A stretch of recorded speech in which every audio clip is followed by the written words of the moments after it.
أعوذ بالله من شرور أنفسنا ومن سيئات أعمالنا من يهده الله فلا مضل له ومن يضلله فلا هادي له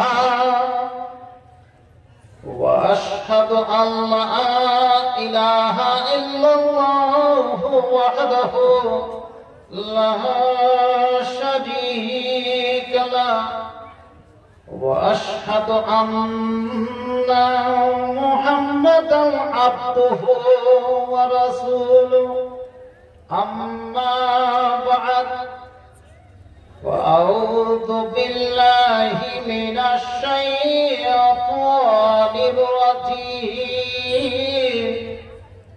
بسم الله الرحمن الرحيم فإن خير الحديث كتاب الله وخير الهدي هدي محمد صلى الله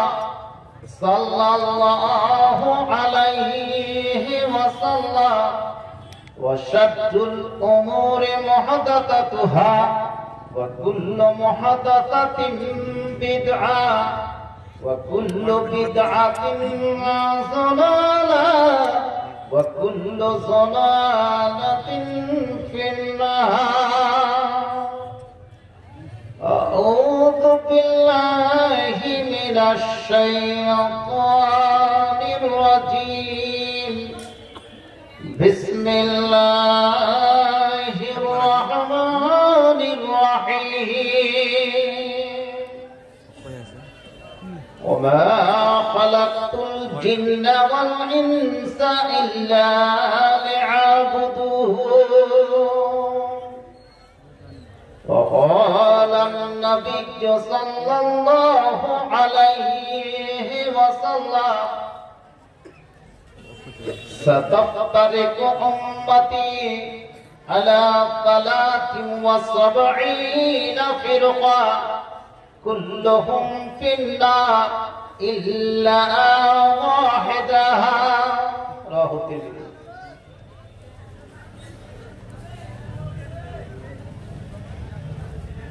চাদর ধরে কালেকশন করছে নাকি? আমাকে মনে হচ্ছে এখন কিছুক্ষণ বসে থাকলে ভালো হয়, ডিস্টার্ব হচ্ছে মানুষের। আমি যখন একটা ইঙ্গিত করবো তখন করেই দেবো।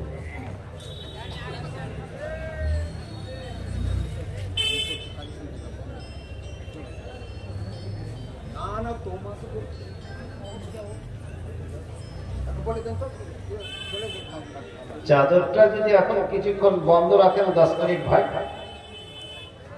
ভিডিও ভালো আছে না?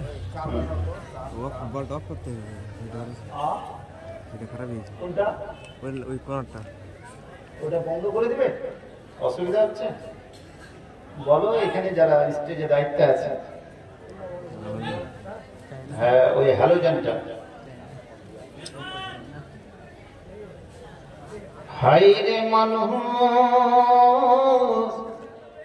নেই কি রে হোস, হাইরে মানুষ হাইরে মানুষ নেই কি রে হোস, করে যাচ্ছে অন্যায় অন্যায়। হাইরে মানুষ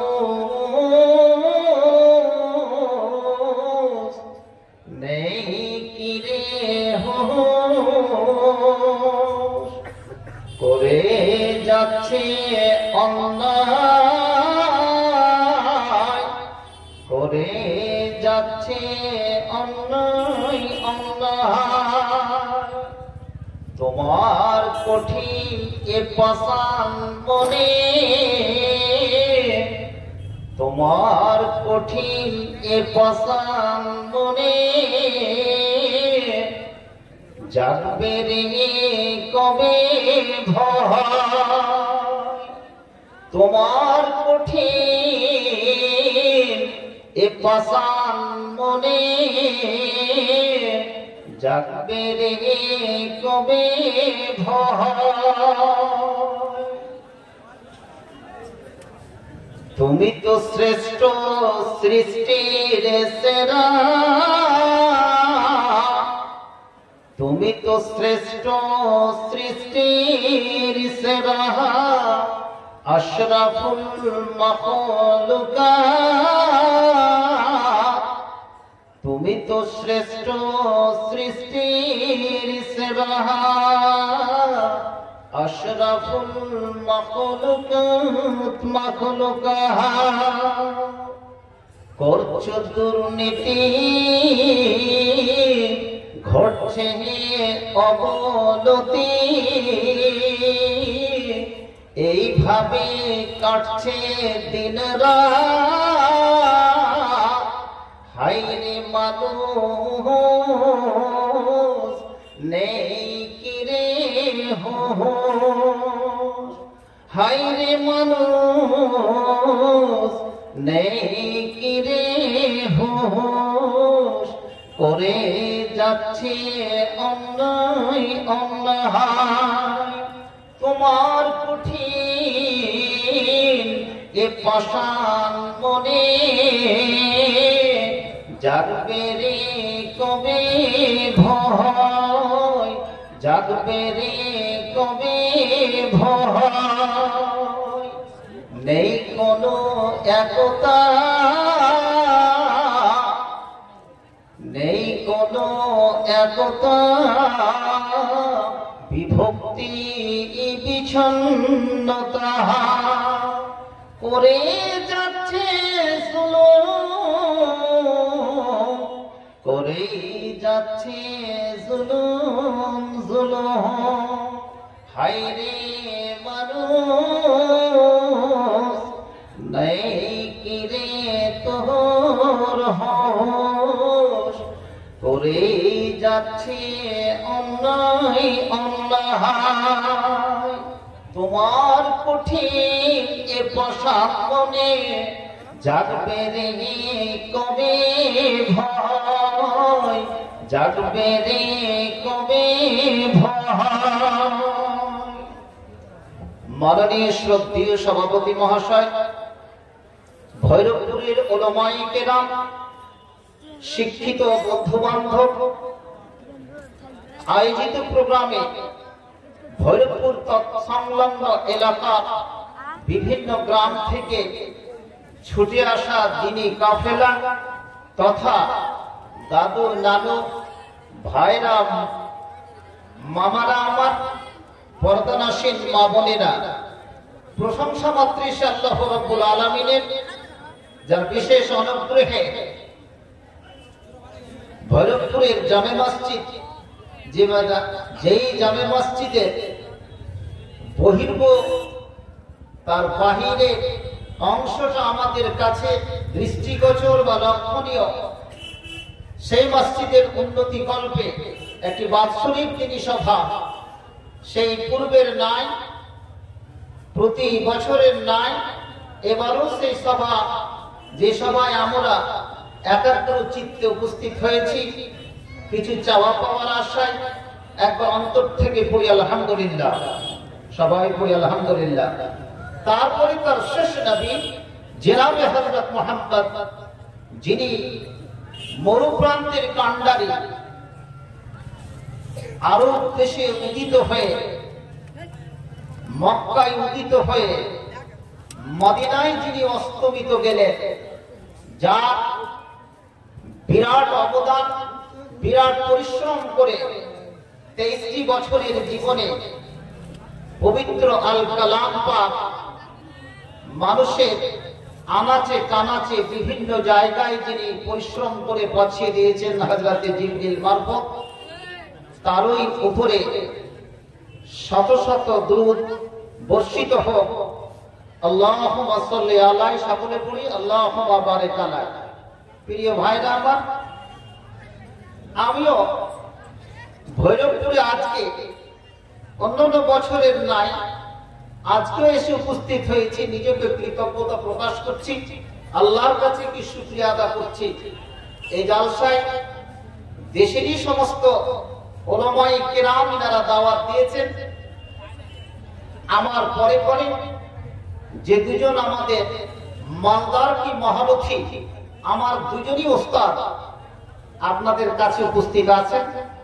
আমি কিছুক্ষণের জন্য আপনাদের কাছে এসেছি শুধু একটু ফিল্ডিং করার জন্য, তারপরে ওনাদেরকে মাইক্রোফোন লাউড স্পিকার দিয়ে দিব। আপনারা শেষ পর্যন্ত যতক্ষণ পর্যন্ত আলোচনা চলবে আশা করি আপনারা থাকবেন এবং অত্র মসজিদের দিকে লক্ষ্য রেখে কাজ করবেন। বলেন ইনশাআল্লাহ, সকলে পড়েন ইনশাআল্লাহ। আজকে বক্তৃতার বিষয় খুব সংক্ষিপ্ত আকারে, খুব বেশি লম্বা চওড়া না করে, কারণ নবী সাহাবায়ে কিরাম স্থানকাল পাত্র অনুসারে বক্তৃতা দিয়েছেন। আমিও সেই বক্তৃতা আজকে পরিবেশন করছি। যারা যুবক দাঁড়িয়ে আছে, কিছু কিছু যুবক তো দাঁড়িয়ে বক্তৃতা শুনতে চায়, আমি বলবো যদি একটু বসে যাই তাহলে সুবিধা হবে। কথাগুলো শোনা, দাঁড়িয়ে থেকে সেই সমস্ত জিনিসগুলো, দাঁড়িয়ে থেকে সমস্ত জিনিস হৃদয়ঙ্গম হয় না। যদি আমরা সায়েন্সের ছাত্র হই তাহলে সেটাই কিন্তু বাস্তবে আপনি বুঝতে পারবেন। ভারতবর্ষে ভূমিকার পূর্বে একটা কথা বলছি, ভারতবর্ষের যিনি সংবিধান রচনা করেছেন তার নামটা আমরা অনেকেই জানি, যারা সংবিধান চ্যাপ্টার পল সায়েন্সে পড়েছি, তার নাম হচ্ছে ডক্টর আম্বেদকর। এই লোকটা জাতপাতের কত সমস্যা ছিল ভারতবর্ষের মাটিতে, কোনদিন বেচারাকে ক্লাসে বসতে দেওয়া হতো না, কোনদিন জল পান করতে দেওয়া হতো না, নিজেই কিছু বেঁধে নিয়ে যেত। শিক্ষক থাকতেন ঘরের ভিতরে, রুমের ভিতরে, ক্লাস রুমে, বারান্দায় বসে বসে তিনি পড়তেন। সেই ব্যক্তিত্ব, পার্সোনালিটি আজকে ভারতবর্ষের সংবিধানকে রচনা করে গেছে। হতে পারে জালসায় এইরকম কোন যুবক যুবতী এসেছে যে দাঁড়িয়ে দাঁড়িয়ে বক্তৃতা শুনে তার অরাসাত হিসাবে বিজ্ঞানী আইনস্টাইন অনুসারে এবং ডক্টর আম্বেদকরের যদি চিত্র, তার বৈশিষ্ট্য যদি মনে রাখতে পারে। আজকে বক্তৃতার বিষয় হচ্ছে ভাগাভাগি আর দলাদলি। কথাগুলো শুনবেন। আল্লাহ তাআলা আমাদেরকে পৃথিবীতে মানুষ রূপে সৃষ্টি করেছে। আমি পবিত্র কালাম পাক থেকে যা পাঠ করেছি সেটা একমাত্র আল্লাহর ইবাদত বান্দেগী করার জন্য, তার গোলামি করার জন্য এবং পৃথিবীতে তাওহীদকে রক্ষা করার জন্য। এই পৃথিবীতে মানুষকে সৃষ্টি করার একমাত্র কে কারণ। একটা হাদিস আমি পাঠ করেছি, দেখছি একটা হাদিস আমি পাঠ করেছি। প্রিয় ভাইরা আমার, আজকের বক্তৃতাটা শোনার জন্য সবারই আমি দৃষ্টি আকর্ষণ করছি। খুব সংক্ষিপ্ত কথা, বেশি শুনলে কিন্তু মানুষের ব্রেনে থাকে না। এই হাদিসটা আমরা ছোট্ট থেকে শুনে আসছি। মেম্বারে যে সমস্ত খতিব, যে সমস্ত কি বক্তারা কি খুতবা দিয়ে থাকেন, উলামায়ে কিরাম, তাদের মুখ থেকে শুনে আসছে। আমি শুধু একটু আপনাদের কাছে টিপস দিয়ে দিচ্ছি যে হাদিসটা আমরা যখন পড়ি বা পড়ার পরে যখন শিক্ষকতা করলাম বা এখন যে স্টাডি করছি, হাদিসটাতে বলতে কি চেয়েছে, তার উদ্দেশ্যটা কি, অনেকগুলো জিনিস হয়তো তখন বুঝিনি।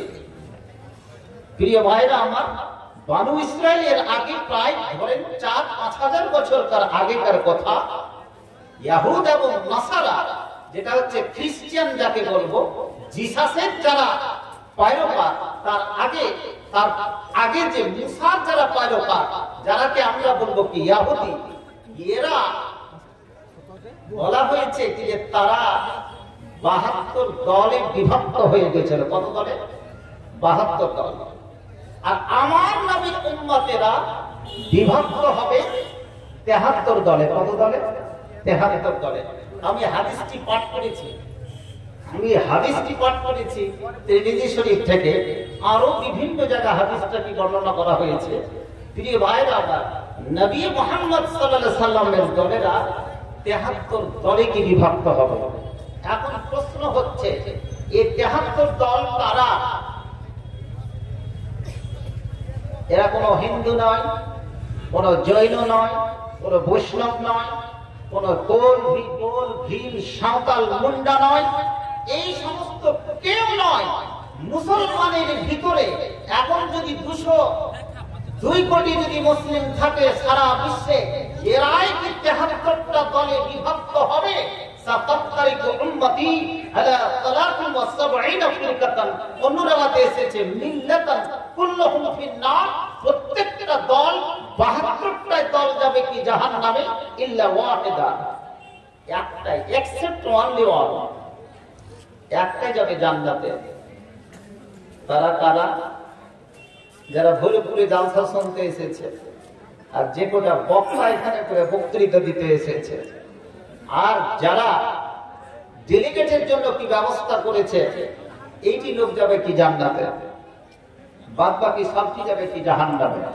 তাই এই 73 দলের ভিতরে থাকবে তারা আমাদের মতো কি আলেম, মুফাসসিরে কোরআন, মুহাদ্দিসিনে কেরাম, আমাদের মধ্যে থাকবে কি যারা বক্তৃতা দিয়ে বেড়ায়, আমাদের মধ্যেই থাকবে তারা যারা ফিকহ শাস্ত্রের খিদমত করেছে, এই সমস্ত লোকেরাই থাকবে কি কোটি কোটি সংখ্যায় কি জাহান্নামে যাবে। কোনদিন কি ভেবেছি? আহা, কোনদিন ভাবিনি, কোনদিন চিন্তাও করিনি এই সমস্ত লোকেরা একের পর এক কোটি কোটি সংখ্যায় কি জাহান্নামে যাবে। প্রিয় ভাইরা, কারণটা কি? কারণটা আমি পরে বলে দিচ্ছি আপনাদেরকে। একটাই কারণ, যদি কোনো ব্যক্তি যদি তাহাজ্জুদের কি নামাজ পড়ে কি সারা রাত্রি ধরে কি যদি কোরআন পড়ে, মসজিদের যদি সেক্রেটারি প্রেসিডেন্ট হয়, কি বিভিন্ন সংস্থার যদি সেই জায়গায় কি দাঁড়িয়ে থাকে, এরাও যাবে কি জাহান্নামে, জান্নাতে যাওয়ার কোনো অবকাশ নেই। কারণ কি? ওখানে একটাই শব্দ বলে দেওয়া হয়েছে, ইফতিরাক। ইফতিরাক শব্দের অর্থ হচ্ছে কি? বিচ্ছিন্নতা, বিভিন্নতা, কমের ভিতরে, সমাজের ভিতরে, সোসাইটির ভিতরে একটা কোনো সংস্থাকে টুকরো টুকরো করে ভেঙে দেওয়া। তুমি যতই তুমি মহাদেশ হও না কেন, আর যতই তুমি সারা বিশ্বে বক্তৃতা দিয়ে বেড়াও না কেন, আর যতই তুমি মসজিদের কমিটির সেক্রেটারি প্রেসিডেন্ট হও না কেন, মাদ্রাসার তুমি নাজেম হও না কেন, তুমি যদি বিভক্ত করো, কোন সমাজকে যদি ভেঙে দাও, তোমার জন্য কি জাহান্নাম অপেক্ষা করছে। এই হচ্ছে কারণ। আপনি চিন্তা করুন, পরিবারে বাপ একটা বড়, বাপ একটা জামাতে, ছেলে একটা জামাতে, একটা সামান্য কি 10 ধরে কি 3টা পর্যন্ত কি জামাত পর্যন্ত আমরা কি বিভক্ত করে নিয়েছি। বাবার সাথে কি না ছেলের মিল আছে, না ছেলের সঙ্গে বাবার মিল আছে, গ্রামের কোন সমাজ তার মন্ডলের সঙ্গে আছে। এই বিচ্ছিন্নতা, বিভিন্নতা, সমাজ কি ভেঙে দেওয়া তোমার হচ্ছে কি জাহান্নামের কারণ। আর একটা কথা সভাপতি বলে দিলেন, আলেমের সঙ্গে কি আলেমের কোন মিল নেই, শুধু কি ব্যঙ্গ করে কথা বলে, শুধু মানুষকে সমালোচনা করে বেড়ায়। তাহলে এতগুলো ইবাদত বান্দেগী করে, এতগুলো হজ করে, এতগুলো উমরা করে, এতগুলো জালসা করে, মসজিদকে এত সুন্দর করে তৈরি করে কোনো লাভ আছে কি? বক্তৃতাটা আজকে শোনার জন্য তৈরি করছে আপনাকে। বিশ্বের যদি 200 কোটি মুসলিমের অবস্থা দেখেন, তাহলে একটাই কারণ, ইফতিরাক। ভেঙে দিয়েছে, ছিন্ন বিচ্ছিন্ন করে দিয়েছে। আপনাকে দেখাচ্ছি এই বিভক্তির কারণের জন্য, ফিলিস্তিনের মাটিতে আজকে কি লক্ষ লক্ষ শিশু, বুড়ো বুড়ি সহ হত্যা হচ্ছে, একমাত্র কি বিভক্তির কারণে।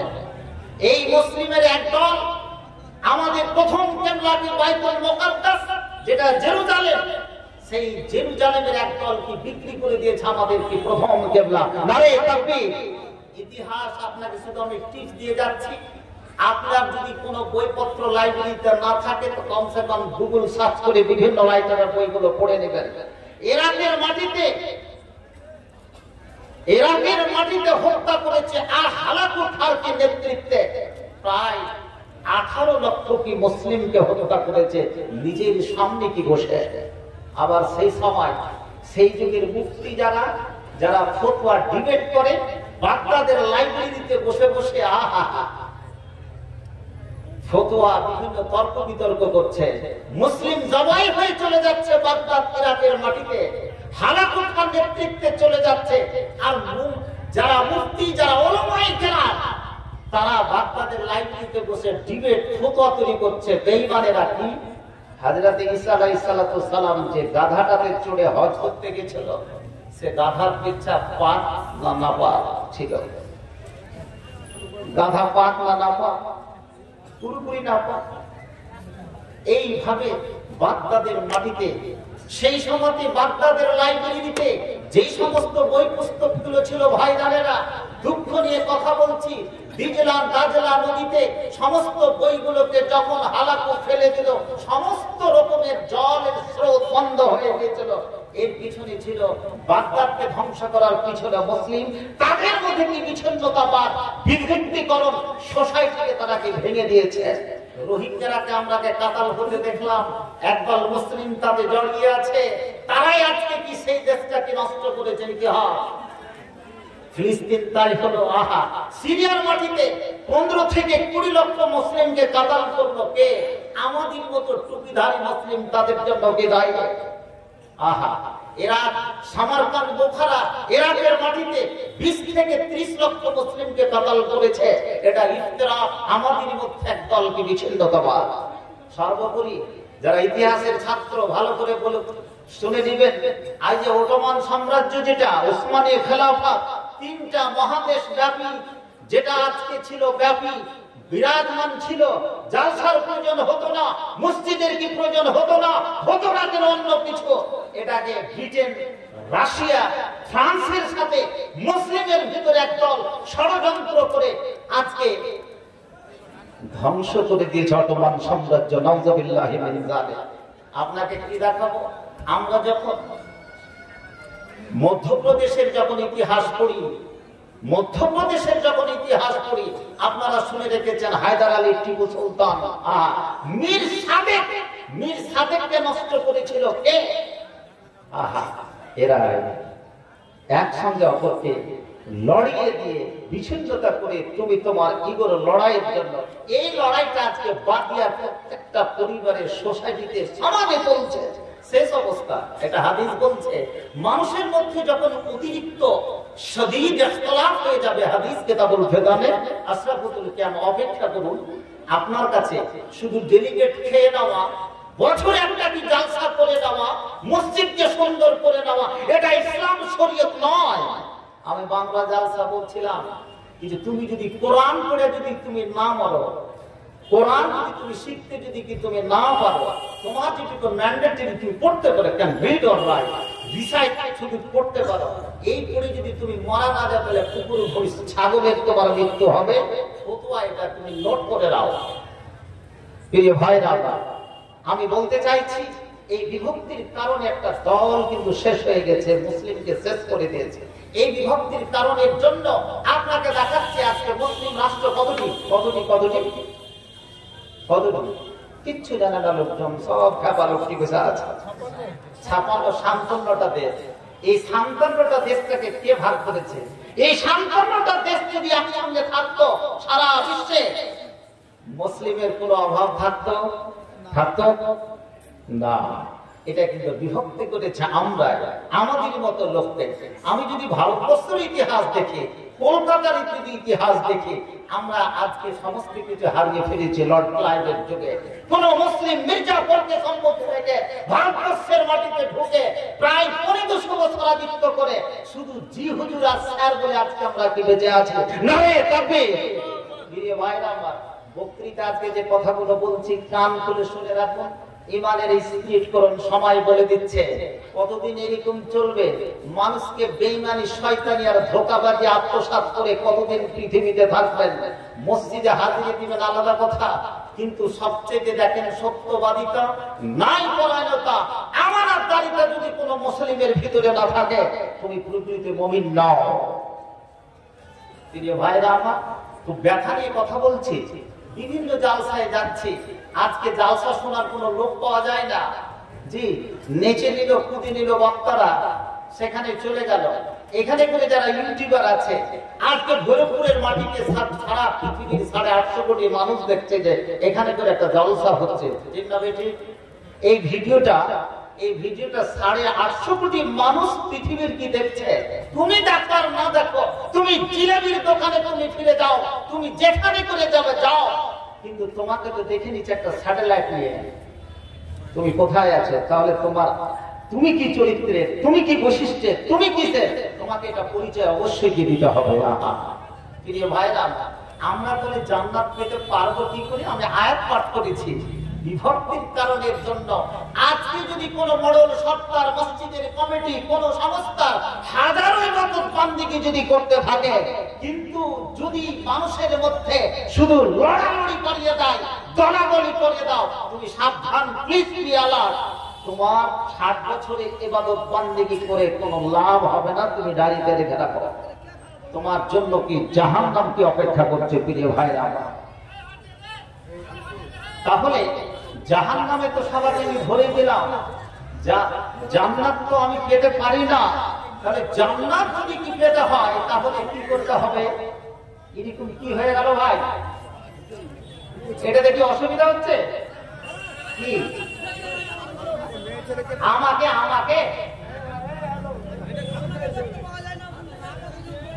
আরে আমি ছোট মানুষ আছি ভাই,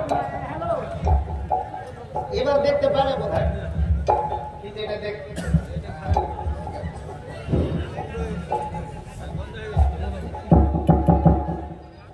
এবার দেখতে পাওয়া যাচ্ছে কি ভাই?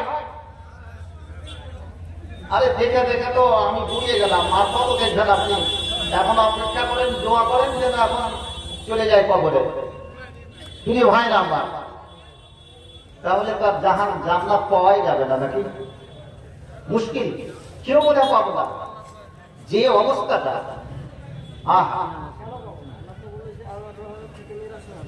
নিরাশ হয়ে যায়। আর এদিকে বেশি যাচ্ছি না। একটা জিনিস আমরা তওবা করে নিই, যদি 2-4-5 জন যদি এর থেকে তৈরি হয়ে যায়, করবো ইবাদত বান্দিগি, কিন্তু মানুষের মধ্যে কোনো দলাদলি ভাগাভাগি করবো না। বলুন সবাই ইনশাআল্লাহ। এই কাজটা থেকে বিরত থাকে না। সমাজ কিন্তু শেষ হয়ে গেছে, আর কিছু নেই, চিন্তারা সমস্ত কিছু ভেঙে গেছে। আর বক্তৃতার জগতে এখানে বসে সবাই, এখানকার ট্যাক্স লাগে না?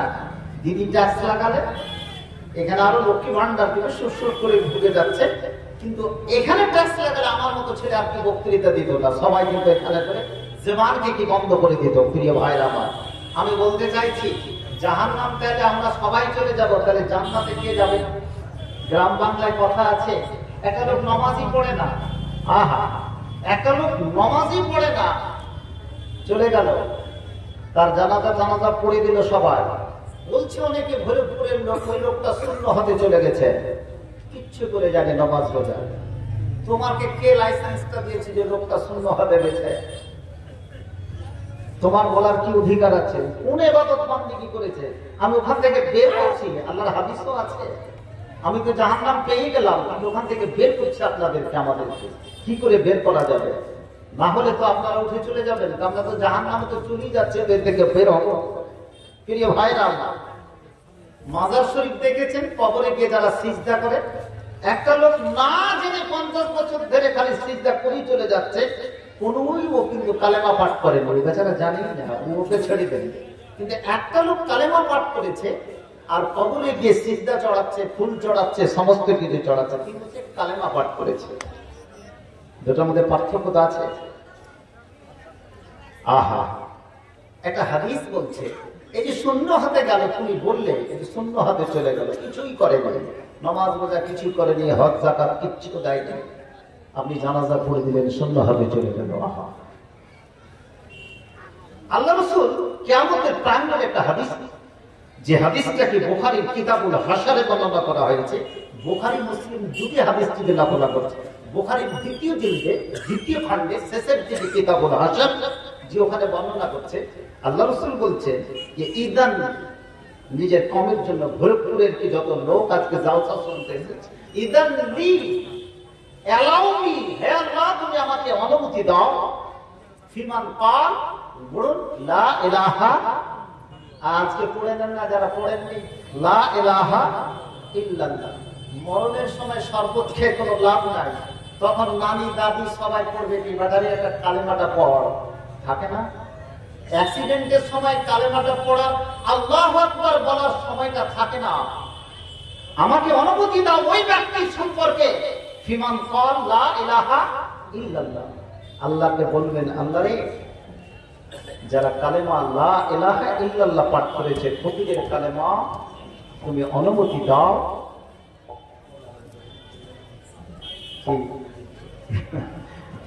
যা খুশি সবই।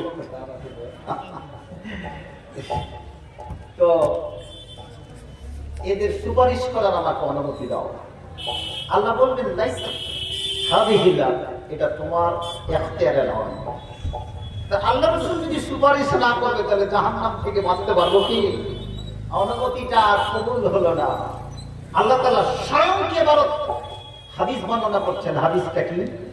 বিইজ্জতি ওয়া কারামি মান ক্বাল লা ইলাহা ইল্লাল্লাহ।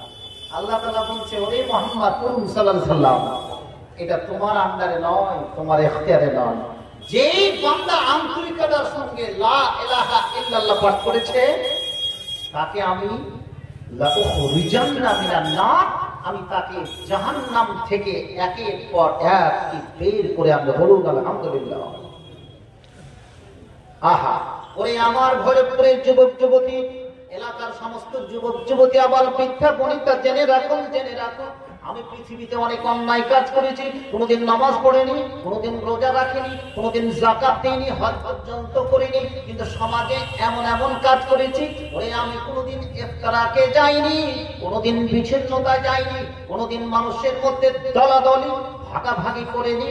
অতএব আমি যখন দুনিয়া থেকে চলে গেলাম, দুনিয়া থেকে যখন আমি কি মরে গেলাম, ওরে তুমি জেনে রাখো, জেনে রাখো, এই গুনাহ থেকে তুমি যদি বেঁচে থাকতে পারো, আল্লাহ তাআলা বলছেন বিইজ্জতি ওয়া কারামি লা উখরিজান্না মিনান নার মান ক্বালা লা ইলাহা ইল্লাল্লাহ। ওরে যুবক যুবতী, জেনে রাখো, জেনে রাখো, তুমি যদি আন্তরিকতার সঙ্গে লা ইলাহা ইল্লাল্লাহ যদি তুমি পাঠ করে থাকো, তাহলে তুমি সত্যভাবে জেনে নাও, জেনে নাও, আল্লাহ তাআলা তোমাকে একদিন না একদিন ওই জাহান্নামের আগুন থেকে তোমাকে টেনে হিচড়ে বের করবেই করবে। এতে কোনো সন্দেহ নাই, সন্দেহ না। জান্নাত পাবো তো? পাবো না? বলুন ইনশাআল্লাহ। তাহলে হতে পারে কিছুদিনের জন্য জাহান্নামে হয়তো চলে যেতে হতে পারে, নাকি? এটা তো বলছে লা উখরিজান্না মিনান নার, জাহান্নাম থেকে আমি তোমাদেরকে বের করব, টেনে হিচড়ে বের করব, যেই ব্যক্তি আন্তরিকতার সঙ্গে একবার লা ইলাহা ইল্লাল্লাহ পাঠ করেছে। এবারে বলুন, এমন কোন ব্যক্তি আছে যে আমরা কি লা ইলাহা ইল্লাল্লাহ পাঠ করে দিই? যদি না পাঠ করে থাকি তো কমপক্ষে একবারও তুমি পাঠ করে নাও। ফকির যখন চাইতে আসবে, ফকিরের কি কালেমা, এই কালেমা এমন একটা কি সূর্য, ইমানি সূর্য, অন্ধকার থেকে মানুষকে কি আলোর দিকে নিয়ে যেতে পারে। আপনি ঝুঁকছে কেন? আমি তো ঝুঁকি না।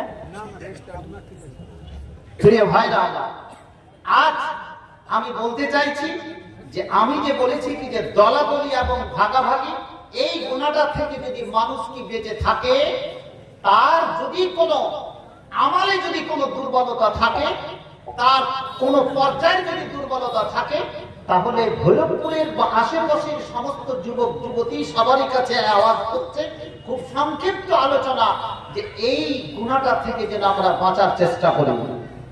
যেমন ভাগ হয়ে গেছে ৫৭টি রাষ্ট্রে, আপনার মসজিদ একজনকে আপনি কি মসজিদও আপনি একজন কি ভাগ করে নিতে পারেন। যদি এই সুরসুরি, এই আপনার ভিতরে কি বিচ্ছিন্নতা থাকে, তাহলে আপনি ভেঙে ভেঙে টুকরো টুকরো কি করে নিবেন। যদি এই গুনাহ থেকে, এই পাপ অন্যায় থেকে যদি আমরা আজকে কি বিরত না থাকি, মুসলিমের কি অবস্থা, মুসলিমের কি জাতকে চারিদিকে কি সেই অবস্থা কি বিরাজ করছে। ভাইরা আমার, এই অবস্থা যদি আপনাকে বলতে যায়, আমার থেকে আপনি কি ভালো খবর রেখেছে। মুসলিমের আজকে চারিদিকে মার খাচ্ছে, শুধু তাদের উপরে কি ধোলাই হচ্ছে, নির্যাতন চলছে। আপনি চোখের সম্মুখ থেকে দেখছেন কত মানুষ কাজকে কি হত্যা করে দেওয়া হলো। আমি তার জন্য একটা কি দোয়া পর্যন্ত কি করলাম না, উহু আহা জারিও কি করলাম না, কিন্তু মানুষ এইভাবে কেন কি তারা বিভিন্ন জায়গায় কি চলে যাচ্ছে। আমাদের এই অবস্থাটা যদি হয়, মানুষকে একজন আলেম ভালো কথা বলে কি যে তুমি এই কাজটা করো, বাবা মা বলে কি তুমি এই কাজটা করো, কিন্তু না করবে না, তার বিপরীতে কিন্তু আজকে কি করতে যাচ্ছে। একটা কম এর বিপরীতে কিন্তু ধ্বংস হয়ে গেছে প্রিয় ভাইরা। কি ধ্বংস হয়েছে? সেই কম যখন মিশর থেকে সিনাই মরুভূমি পার করে যখন জেরুজালেমের কি ভিতরে কি ঢুকবে, জেরুজালেমকে যখন ফাতা করা হচ্ছে, হযরতে কি মুসার পর যিনি নবী হয়েছিলেন তিনি হলেন ইউসা বিন নূন। কি বললাম? ইউসা বিন নূন। তিনি যখন কি নবী হলেন তখন একটা কথা তাদেরকে বলে দিয়েছিল, জেরুজালেম অর্থাৎ ফিলিস্তিন, এই বাইতুল মাকদিস, এটা যখন ফাতা হয়ে গেল, জয়লাভ করে দিলাম, তখন আমরা যখন কোন জায়গাতে ভালো রেজাল্ট করি বা মসজিদে যখন আমরা কোনো জায়গায় ঢুকি, ভালো যখন কোনো জিনিস করি, তখন আমরা 2 রাকাত নামাজ পড়ি দিই। সাধারণত 2 রাকাত নামাজ পড়ি, সাদকা তরফা কিংবা সাজদায় পড়ে যাই। ইউসা বিন নূন একটা কথা বললেন, ও কমেরা, তোমরা যখন জেরুজালেমের বাইতুল মাকদিসে যখন তোমরা প্রবেশ করবে, তখন মাথাটাকে নিচু করে আর বুকটাকে তোমরা কি নিচু করে, আর একটা শব্দ তোমাদেরকে বলতে হবে যেটা হিব্রু ভাষায় হিত্তাতুন, হায় হুত্তি তোই বলতে তাই মুতাব্বারা। হিত্তাতুন শব্দের অর্থ হচ্ছে আস্তাগফিরুল্লাহ। বলুন সবাই, বলুন আস্তাগফিরুল্লাহ, মানে আল্লাহ আমাদের কি গুনাহ মাফ করে দাও। ওরাকে বলল, নবী বলল যে তুমি যখন প্রবেশ করবে মসজিদের ভিতরে, জেরুজালেমের বাইতুল মাকদিস প্রথম কিবলা, তখন তুমি এই শব্দটা তোমরা সবাই বলবে। কিন্তু বেঈমান শয়তান কম, আহা, এই বেঈমান শয়তান কম থেকে 300 থেকে 400 বছর ধরে গোলামি যে ফেরাউনের কি কাটলো, এই গোলামিতে থেকে থেকে মন সংকীর্ণ হয়ে হয়ে এরা করলো কি, প্রবেশ যখন করছে তখন পিছনটা বাইতুল মাকদিসের মসজিদের ভিতর করে দিল, বুকটাকে উঁচু করে নিল, মাথাটাকে উঁচু করে দিল। তখন মুখে হিত্তাতুনের পরিবর্তে কি বলতে লাগলো? হিন্তাতুন। হিন্তাতুন মানে গমের দানা। ঘুরে ফিরে লক্ষ্মী ভান্ডারি বুঝি, তাই না? ঘুরে ঘুরে জিয়ারি বুঝি, ঘুরে ঘুরে সে টাকায় বুঝি। আহা, এই কম করলো কি, এইভাবে প্রবেশ করতে বললো বাইতুল মাকদিসের কি মসজিদে, কিন্তু প্রবেশ করলো কি পিছনটাকে করে দিল মসজিদের দিকে, আর হিত্তাতুনের পরিবর্তে বলতে লাগলো কি হিন্তাতুন। এই কমটা আল্লাহ কোনোদিন রাখবে নাকি বরবাদ করে দেবে? আহা, ওরে আমার যুবক যুবতী, জেনে রাখো তোমার রাসূল এবং আল্লাহ তাআলা যেটা হুকুম করেছে সেটা অনুসারে তুমি জীবিকা অর্জন করো, সেইভাবে তুমি চলাফেরা করো, সেটাতে তোমার কি সহায়তা আছে, সেখানে তোমার খায়র আছে, সেখানে তোমার কল্যাণ আছে।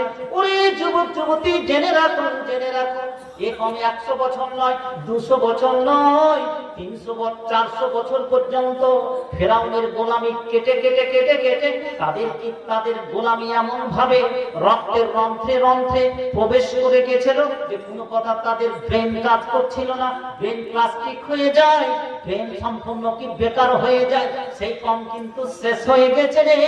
ওরে আমার যুবক যুবতী, জেনে রাখো তুমি আজকে কোন জায়গায় ভুগছো, কোন জায়গায় তুমি চলছো।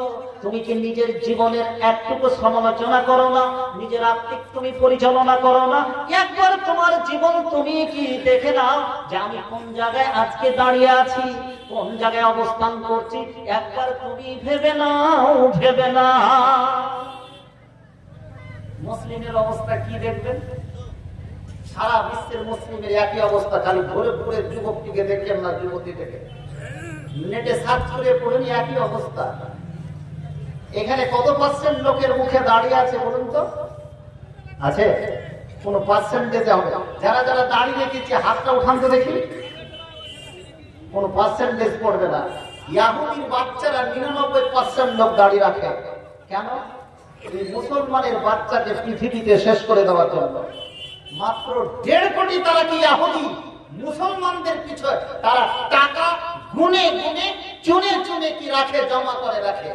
আর কিন্তু যারা খ্রিস্টান, যারা জিসাসের কি বাদ, এরা শুধু পাগলের মতো কি ঘুরে বেড়ায়, পাগলের মতো মদ খায়, পার্কে ঘুরে বেড়ায়, বিভিন্ন জায়গায় ঘুরে বেড়ায়। ওই জায়গাটা কিন্তু আমরা আজকে কিনে নিয়েছি প্রিয় ভাইরা। মদের দোকানে কি আড্ডাবাজি, কাঠ জুয়াবাজি, বিভিন্ন বাজিতে আজকে আমরা কি জড়িয়ে গেছি। এটাকে কথা বলে কি হবে, আপনাকে কি নিজে পরিবর্তন হতে হবে। নারে তাকবীর। প্রিয় ভাইরা, এখনো মুসলিমদের কি যেটা অবস্থা, শুধু ভারত, বাংলাদেশ আর নেপাল কথাটা নয়, আর মায়ানমারের কথাটা নয়। আজকে যদি আপনি অবস্থাটা যদি নেন, ফ্রান্সের রাজধানী কি প্যারিসের খবরটা নেন, আইফেল টাওয়ারের নিচে রাত্রি 12টার সময় যদি পাওয়া যায়, এই মুসলমানের কি বাচ্চারাকে, যুবক যুবতীদেরকে পাওয়া যায়। বলুন নাউজুবিল্লাহি মিন যালিক। এরা কারা? এরা কোথাকার লোক? এরা হচ্ছে মরক্কোর লোক, এরা আফ্রিকার যুবক যুবতী। আহা, এরা আফ্রিকা, মরক্কো, আলজেরিয়া থেকে সেখানে করে যায় রাত্রি 12টার পরে, যে বিভিন্ন তাস জুয়া, যে গার্লফ্রেন্ডকে নিয়ে সেখানে করে ঘুরে, সাদা চামড়ার কোন লোক সেখানে করে পাওয়া যায় না। মুসলিমদের অবস্থা সেখানে করে সেই অবস্থা ফ্রান্সের মাটিতে। মিথ্যা কথা বলছি? দেখে নেবেন। শুধু কি তাই? আহা, এরা সমস্ত জায়গা থেকে আজকে কিন্তু মার খাচ্ছে। কেন? তুমি তোমার অস্তিত্বকে তুমি কি হারিয়ে ফেলেছো। আরো কি দেখবেন, যেটা লিবিয়ার রাজধানী কি ত্রিপলি। আহা, এই ত্রিপলিতে কিভাবে মুসলিমরা আজকে কি সেই অবস্থা আছে। সে ভারত থেকে হোক, পাকিস্তান থেকে হোক, আর আফ্রিকা থেকে হোক, আর আফগানিস্তান থেকে হোক, যুবকেরা ত্রিপলির যেটা বিমান, যেটা হচ্ছে বন্দর, সমুদ্রে বন্দর, ওই বন্দর থেকে তারা যাত্রা শুরু করে ইউরোপ মহাদেশে। তাদের নৌকা হয় কিসের? তাদের নৌকাটা হবে সেই কি বলছে কি যে প্লাস্টিকের পাম্প করে সেই নৌকা তৈরি করা হয়। আর ওই নৌকাতে 200-250 জন যুবক শুধু কি মুসলিম কি চেপে যায়। তারা যায় কোথায়? আমরা যেমন কি রুজি রুটির জন্য ভৈরবপুর, টালমাংরা, কমলাবাড়ির সমস্ত কি যুবকেরা লেখা নাই, পড়া নাই, কিচ্ছু নেই, 5-6 পর্যন্ত পড়লো, হয়তো লিখতেও জানে না, পড়তেও জানে না, 9, 10, 11, 12 পর্যন্ত পড়লো, সঠিকভাবে বাংলা পড়তে পারে না, ইংরেজি থেকে দূরের কথা। আজকে আমরা চলে যাই বিভিন্ন কেরল, বিভিন্ন কি সাউথ ইন্ডিয়াতে কি আজকে কাজ করতে, কেউ বাইরে কি চলে যায়। ভয়ঙ্কর কি অবস্থা। মুসলিমের অবস্থা যেমন বাংলার, ঠিক সারা বিশ্বের মুসলিমের কি একই অবস্থা। প্রিয় ভাইরা আমার, চক্ষু দিয়ে জল আসবে, চক্ষু দিয়ে কান্না আসবে, নাক দিয়ে কি জল পড়বে। লিবিয়ার ত্রিপলিতে রাত্রি 12টা-2টার সময় সেই নৌকা ছাড়া হয়। সেই নৌকাটা কোনো কাঠের বা লঞ্চের নৌকা নয়, সমুদ্রের পথে কি ছাড়া হবে। সেই নৌকাটাকে পাম্প দিয়ে সেটাকে প্লাস্টিকের কি নৌকা তৈরি করা হয়। 150, 200, 100 জন সেখানে মুসলিম যুবক সেখানে করে চড়ে যায়। তারা যাবে কোথায়? ইউরোপের মাটিতে ভিক্ষা করতে, সেখানকার শরণার্থী হয়ে থাকতে। যুবক যুবতী কি তুমি জেনে রাখো, আজকে ভারতবর্ষের কি মুসলিম, পশ্চিম বাংলার মুসলিমের যদি এই অবস্থা হয়, ভারতবর্ষের বিভিন্ন আনাচে কোনাচে গিয়ে আজকে টাকা পয়সা কি নিয়ে আসি, নাই তার কি শিক্ষা, ছেলে পুলে আজকে পড়া শিক্ষা হলো না। এরাই হবে কি দাজ্জালের কি এজেন্ট। না তার কোরআনের শিক্ষা আছে, না তার কোনো ডিগ্রি আছে। কোন ব্যক্তি আমার, কোন ব্যক্তি বল, কোন ব্যক্তি কোন সময় বলেছে যে তুমি চাকরি পেয়ে গেলে খুব কি অহংকার হয়ে গেছে। কেউ যদি কলমের জগতে চাকরি পেয়ে থাকে, তোমার ভিতরে শক্তি থাকলে তুমি আজকে চাকরি পেয়ে দেখাও। এটা হচ্ছে কলমের জোগার অস্তিত্ব। প্রিয় ভাই, আমি তো সেই লেখাপড়া শেখাতে পারিনি ছেলেকে, দিল্লি বম্বে যে খাটলাম, চারিদিকে খাটালাম, কিন্তু যারা আজকে 500 মণ ধানের কি গিরস, 1000 মণ ধানের গিরস, তারা আজকে কি হকারে পরিণত হয়েছে। আমি বক্তৃতা শুনেছিলাম, সেই আজকে মরহুম চলে গেছেন আজকে আমাদের ঐতিহাসিক সম্রাট গোলাম আহমদ মুর্তজা। তিনি বলেছিলেন বক্তৃতায় সে সময় কি যে পশ্চিম বাংলার কিছু কিছু জায়গায় সমস্ত লোককে হকারে পরিণত হবে। 1000 মণ ধানের গিরস আছে কি কোথাও? টালমাংলাতে নেই, কোথাও নেই। সমস্ত পরিবারগুলো সমস্ত কি হকারে পরিণত হয়েছে। শিক্ষার জন্য কি যারা কিছু কাজ করেনি, আজকে যারা সেই সময় শিক্ষাকে কিছুটা ধরে রেখেছিল, তারাই হচ্ছে কিছু চাকরি বাকরি বিভিন্ন জায়গায় দাঁড়িয়েছে। আজকে আপনাদেরকে কথাটা জি করোনার মতো তিত হলে বাস্তব সত্য। শিক্ষাকে যদি আজকে পিছনে, আপনি আজকে অনেক ভালো আছেন, অনেক টাকা আপনি পাচ্ছেন, খুব ভালো আছেন, কিন্তু আপনার ঈমান যে কখন কেড়ে নিবে আপনি জানেন না। কারণ আপনার কাছে না দ্বীনি শিক্ষা আছে, না আপনার কাছে কোনো জেনারেল শিক্ষা আছে। শুধু আজকে স্কুল কলেজে যারা পড়তে যায় শুধু কিছু চাওয়া পাওয়ার আশায়, এখানে যারা আজকে যারা আমরা এসেছি জালসা শুনতে, কেউ ডেলিগেট খাওয়ার আশায় এসেছি, কেউ হয়তো পুণ্যতে এসেছি। প্রিয় ভাইরা আমার, অনুরোধ করছি আমি আপনার কি দেশের ছেলে, কষ্ট করে ছেলেটাকে আপনি শিক্ষা দিন, কষ্ট করে তিনি শিক্ষা দিন। না হলে যে কোনো ব্যক্তির ঈমান যে কোনো সময় যে কোনো পদ্ধতিতে আপনার ঈমান কি কেড়ে নিতে পারে। আজকে দিল্লিতে যদি 5% সিট সারা দিল্লির উপরে যদি অস্তিত্ব তারা যদি চালায়, তাহলে সারা বিশ্বে মাত্র 1.5 কোটি ইহুদি 200 কোটি মুসলিমের উপরে তারা আজকে অস্তিত্ব চালাচ্ছে। 250 কোটি নাসারা খ্রিস্টানদের উপরে অস্তিত্ব চালাচ্ছে। 7.5 কোটি সমস্ত মানুষের উপরে তারা আজকে অস্তিত্ব চালাচ্ছে। কেন কেন কেন? তাদের মধ্যে শিক্ষা আছে। ছেলেকে তৈরি করেছে সেটা ইসরায়েলে ছোট ছোট বাচ্চা শিশুকে তারা, আমার যদি একটা শিশু হয় ওই ছেলেটাকে কত স্নেহ ভালোবাসা দিয়ে রাখি, আহা, কিন্তু তারা একটা 5 বছরের 6 বছরের 7 বছরের 10 বছরের শিশুকে কাদাতে বালুতে তাকে রেখে দেওয়া হয় ও যেন শক্ত হয়। ভারতবর্ষে যিনি প্রথম তাহরিকে শহীদান চালিয়েছিলেন, 2 জন মাওলানার কথা মনে পড়লে কাঁদতে চোখ দিয়ে জল আসে। আজকে মালদা মুর্শিদাবাদে 2 দিনাজপুরে আহলে হাদিসের ছাপ একমাত্র তাদের আন্দোলনের জন্য, এটা নারা হত্যাদের জন্য, নারায়ে তাকবীর। সেটাকে শাহ ইসমাইল শাহী এবং কি আহমদ শাহী দিল্লির মাঠে তখন তাপমাত্রা 50 ডিগ্রি 48 ডিগ্রি তাপমাত্রা, দোতলার উপরে তারা ঠিক দুপুরবেলা 12টা-1টার সময় খালি পায়ে ট্রেনিং দিতেন। আমি যে ইংরেজদের বিরুদ্ধে লড়বো, সেই বিধানের বিরুদ্ধে লড়বো, আজকে আমি বিজেপি ট্রেনিং প্রাপ্ত হয়ে যাই, নারায়ে তাকবীর। আমি ঘর থেকে ইসলাম পেয়েছি, ঘর থেকে সমস্ত জিনিস পেয়েছে, আমার ভিতরে কোনো পরিবর্তন নেই। তুমি কিসের মুসলিম হে, তোমার ইমাম যে কোনো সময় কেড়ে নিতে পারে। কিছুদিন পরে মানুষ বুঝবে না। বাংলা জালসাতে বললাম যে বর্তমান যুবকেরা সমস্ত কি প্লাস্টিকের কি প্ল্যান নেই, শিক্ষা নাই, কর্মসংস্থান নেই, কেউ কিছু পড়েছি কোনো চাকরিতে জানাতে পারছে না, পেটে ব্যথা, এই সমস্ত টেনশনে 3 জন 4 জন মিলে একটা বাইকে চলতে চলতে কোন মোড়ে দেখা গেছে যে 3-4 জনে চিৎপটানো হয়ে গেছে, প্রচুর অ্যাক্সিডেন্ট। প্রিয় ভাইরা আমার, কারণ কি? কারণ কি অ্যাক্সিডেন্টের কারণ কি এতগুলো? তার মানে আজকে কি শিক্ষাকে অধঃপতনের কারণের জন্য।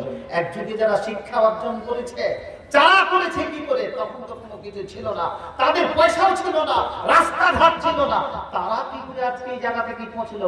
এখন তো আমার কাছে পয়সা হয়েছে, অসুবিধে কিছু নেই। একটা গরিব মানুষ, কোনো মানুষ না খেয়ে মরে না, তুমি ছেলেটাকে কেন শিক্ষা দিবে? কেন তুমি কেরালার কি বম্বে আর কি পাটনা তাকে পৌঁছাবে? ছেলেটাকে শিক্ষা দেওয়ার অর্জন করুন, না হলে কাউরি চাকরি বাকরি দেখে কোনো লাভ নেই। 2-1টা ছেলে দাঁড়াবে, তার দিকে আপনার চোখ থাকবে কেন? আপনি নিজের ছেলেটাকে তৈরি করুন, যে আশীর্বাদ নেন শিক্ষকের, মানুষের আশীর্বাদ নেন। যদি সমাজের ছেলে পেলে তৈরি না হয়, তাহলে ওই সমাজ উন্নতি হতে পারে না।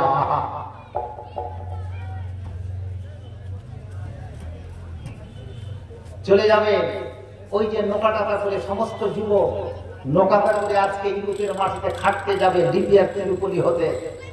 পাম্পের যদি নৌকা কোনো সময় বাস্ট হয়ে যেতে পারে, এরকম ঝুঁকলে কি আর বক্তৃতা দেওয়া যায়?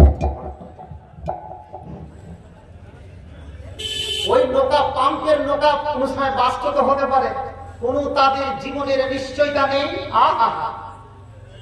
রাস্তা পথে সমুদ্রে ওই নৌকাটা, অর্থাৎ ওই যে পাম্পের নৌকা, প্লাস্টিকের নৌকা, 150-200 জন সেই নৌকাতে অরহিত অবস্থায় আছে।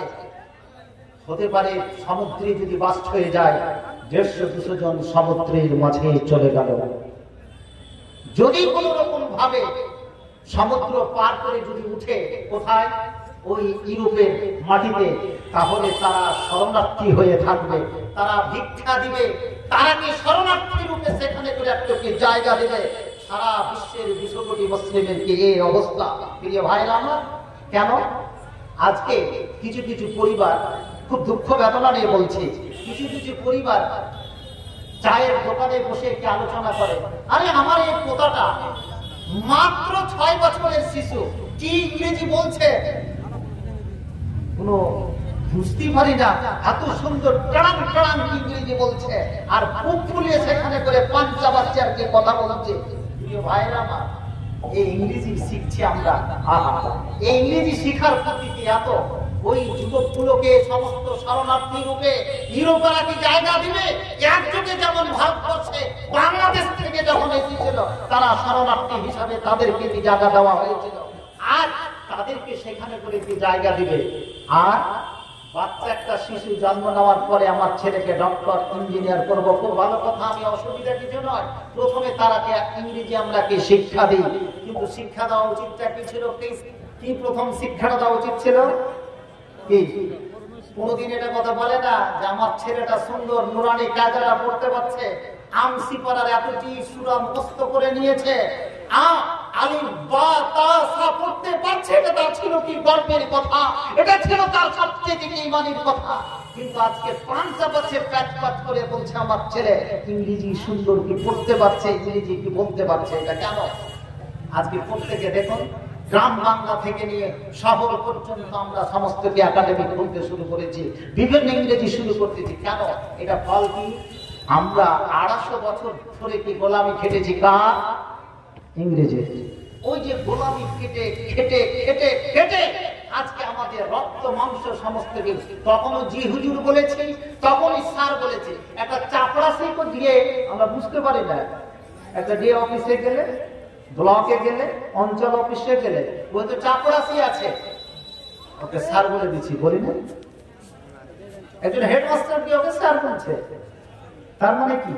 ওই যে গোলামি 250 বছর ধরে ইংরেজদের সাথে ইংরেজির শাসন করেছে, ওই গোলামি ঢুকে আছে, আমাদের সমস্ত জিনিসকে খেয়ে নিচ্ছে। আর তুমি কি ইংরেজির কি ব্যবস্থা করেছ?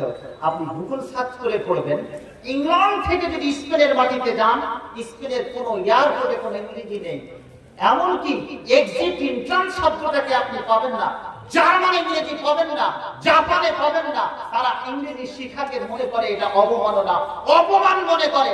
আর বাঙালি তো কয় হাজরাত ইনসান, বাচ্চাটা যেমনই হলো আমি ইংলিশ মিডিয়ামে দিয়ে দিব, আহা, ইংলিশ মিডিয়ামে দিয়ে কিছুদিন পরে দেখা গেল দাঁড়িয়ে পেচ্ছাপ করবে। তোমাকে যদি ডাক্তার ইঞ্জিনিয়ার হয়, তোমাকে দুটো খেতেও দিবে না, তোমার জানাজা থেকে তোমার উপস্থিতি হবে না, কিছু লোককে তোমাকে পাঠিয়ে দিবে, তোমার সেখানে করে জানাজাতে সে উপস্থিত হবে না। নারে তাকবীর! প্রিয় ভাইরা, আমি ডাক্তার ইঞ্জিনিয়ার হতে, আইএস অফিসার হতে বিরোধিতা করছি না, কিন্তু বেসিক্যালি যে তালিমটা, সে তালিমটা যদি আজকে আমরা কি না দিয়ে থাকি, তাহলে ওমা খালাকতুল জিন্না ওয়াল ইনস ইল্লা লিয়াবুদুনি প্রতীক হতে পারবো না।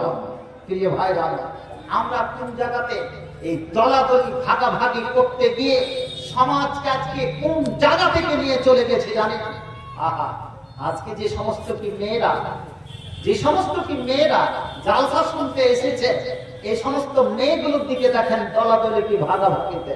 মেয়েরা এমন একটা সুন্দর জাত, এমন একটা সুন্দর একটা কি পদার্থ, এমন একটা কি সুন্দর কি জীব, এর চাইতে সুন্দর কোনো জিনিস হয় না। প্রত্যেকেরই স্ত্রী আছে, প্রত্যেকেরই যুবতী কি মেয়ে আছে, প্রত্যেকেরই যুবতী স্ত্রী আছে, জি মা বোন, জি সমস্ত কিছু খালা আছে। এরা এত সুন্দর সমস্ত কিছু জিনিস তারা কি করতে পারবে, কিন্তু এরা কোরআন পাঠ করবে, কোরআন শিক্ষা করতে দিয়ে দাও, খুব এরা কি কোরআন পাঠ করবে। সুবহানাল্লাহকে 100 বার যদি বলতে গেছো, এই যাতে দোয়া আছে পাহাড়ের সমান বলবে, আল্লাহু আকবার বলতে দিয়ে দাও বলবে, জি সুবহানাল্লাহ বলতে দেন বললে, আলহামদুলিল্লাহ পাঠ করতে দেওয়া হয়, কিন্তু বলে দিলে আহা, যেটা কিন্তু পুরুষ পারে না, সেটা কিন্তু স্ত্রী পারে। আবার এরা সমাজের ক্ষেত্রে চলতে চলতে দেখা যায় যে এরা মাথাতে বোরকাও পরে, আবার বোরকা পড়তে পড়তে কি দেখা যায় মেকআপও করে, হাতে দাস্তনাও করে। আবার কিছু কিছু মেয়েকে দেখবেন যারা ড্রাইভিং করে তারা সমস্ত কি বোরকা মেকআপ করে, আবার পায়ে তারা মোজাও করে, কিছুই আপনার কি দেখার কিছু নেই, কিন্তু সমস্ত কিছু। আবার গানের ক্ষেত্রে যদি এদেরকে বলা হয় তাহলে তারা নাকমাছি কানমাছি সমস্ত কিছু কিন্তু খুলে দিয়ে দেওয়া হয়। ওই মেয়েটাকে দেখা গেল রাত্রিবেলায় তাহাজ্জুদের কি নামাজও পড়ে, তাহাজ্জুদের নামাজ পড়ে, কোনো জায়গাতে অভাব নেই। এখন যদি মেয়েদের কাছে যদি চাই যেটা নবীর যুগে দান হতো, কি তুমি নাকমাছি খুলে দাও, হাতের ব্রেসলেট খুলে দাও, পায়ের তুমি তোড়া খুলে দাও, সমস্ত কিছুই তারা কিন্তু খুলে দিয়ে দিবে, যেটা পুরুষ পারবে না। বিভক্ত সবই কিছু কিন্তু তারা পারবে, এতখানি ক্ষমতা আছে। কিন্তু যেটা হচ্ছে তাদের এগুলো এতগুলো দান করা সত্ত্বেও কিন্তু সে জাহান্নামী মেয়ে।